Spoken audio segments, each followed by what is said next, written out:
Nothing will get Lions fans fired up more than an NFL draft. Wow. I mean, to follow that in real time on Twitter and to get the feedback from the fans, you think that they know everything about every NCAA football player that's out there.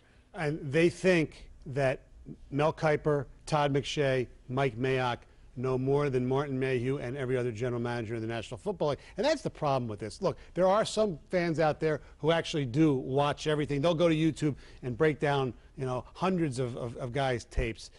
But for the most of us, it's a crapshoot, and you see all the mock drafts. So if something doesn't align right, you sit there and say that your team, in this case the Lions, must have screwed up. Let's just give it a little time. Well, let's chat about it. We have some time here. Reef, clearly you can't go wrong there. A big offensive tackle. We don't know how injured Jeff Backus is. You assume he's going to be back. But even if he is or if he's not, Reef's going to work his way in there and contribute for a long time. Right. If they couldn't trade up to get one of the top corners, Gilmore, Claiborne, or even the safety Barron, then you go for something that you're going to need for years, a decade or so, and Riley Reef does fit that mold. Whether he'll be the typical really good Iowa, offensive lineman remains to be seen, but I have no problem with that pick whatsoever. The wide receiver pick took a lot of heat, and I understand why, because of the history of wide receivers being chosen. But let's not forget people after Calvin Johnson, Nate Burleson, and Titus Young. You tell me who your next wide receiver is. Well, it's not just that. Here's the reason, and look, I think he's a good player, but when you combine the fact that it's one of your strongest positions, he's coming off an injury, an ACL, people get scared. And once again, you're looking at all these mock drafts and you figure, well, you could get a really good cornerback in the second round, and maybe you take him, you take Broyles in the third round. And or it probably, in the fourth, and you probably could have. Now, if they would have taken, Bentley in the second round and taken Broyles in the third round, people probably wouldn't have been as upset. Look, here's the thing we have to realize. And the point is, though, before you go on, they took a gamble, and they were able to get Bentley 31 picks later. So, well, if, in fact, that they indeed liked him more than some of the other corners that went, and we don't know.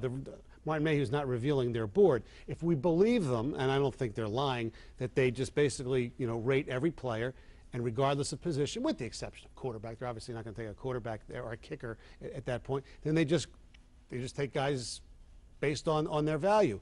The other thing is that I don't think, and you brought up Burleson, I don't think people realize is the Lions, right or wrong, I don't think they're going for this, okay, we have to win right now this year. The Lions are trying to build a program so that the fact that the Lions were 10-6 last year, yeah, hopefully they'll be around the same and get better, but that they're always going to be a pretty good team for a decade, let's say. I know that's hard to believe.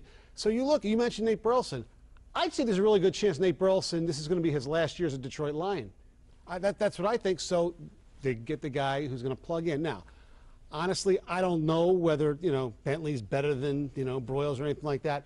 Personally, I would have waited a round or two to take the wide receiver. But that's just me. That's everything else. I have no – and if you're going to sit there and tell me that, Whitehead was a bad pick because he's from Temple. How do you know? We don't know. The fact that they went all defense – in round two, I liked. The Chris Greenwood pick is the one that says, okay, now they're getting cocky. Now they're saying we know more about this than the other teams. And, I mean, to go that deep to D3 and get a guy like that, and I know it's the 5th round, but what's your initial take on that?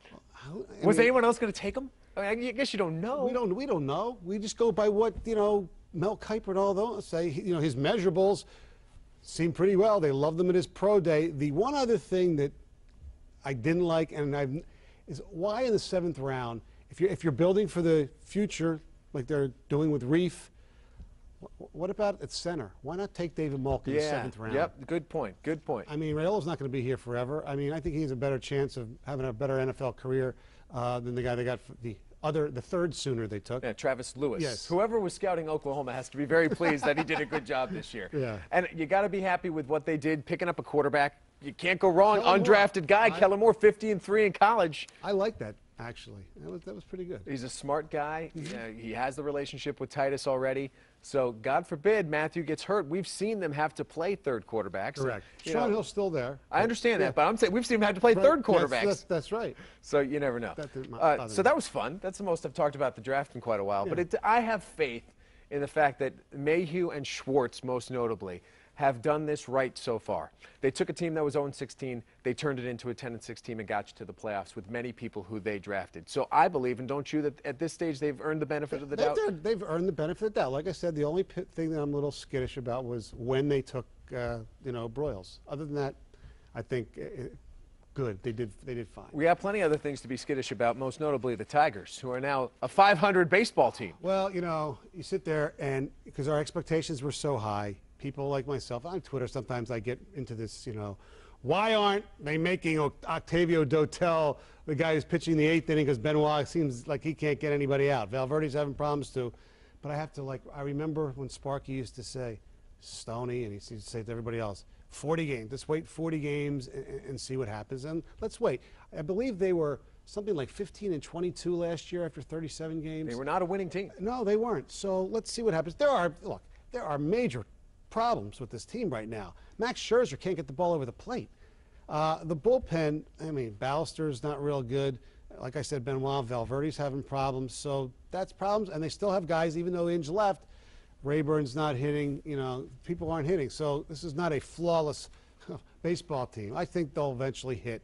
And the fact that they got good news, Fister's coming back, going to do a rehab start, get him in the lineup and the rotation again, that's good. Well, your Stonehead could have gone to the Chicago Bulls for keeping Derrick Rose in the game.